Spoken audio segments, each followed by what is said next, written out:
gece serhoş olarken, sen başkasıyla gülerken, düşünmedin de giderken, geride kalan necede yaşayacağım.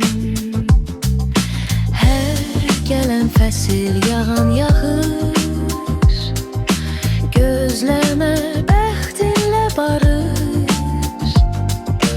O gözəl üzünü bir də görməmək və bununla birgə ölməmək. Gübəndüzün hər gecə rüyalarımda, saçların xəyallarımda, sən olmasan da yanımda, yenə də tək sənin yolunu gözlərəm.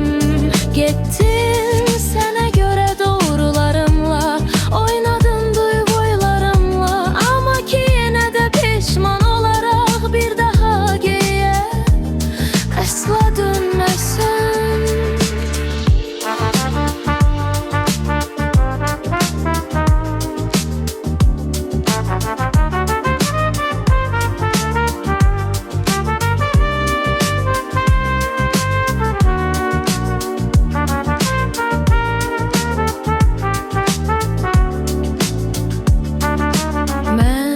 Her gece serhoş olarken, sen başkasıyla gülerken,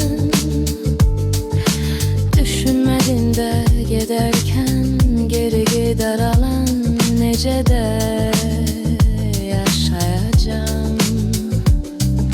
Her gelen fəsil yağan yarış, gözləmə bəxtinlə barış. Güzel yüzünü bir de görmemek ve bununla birgə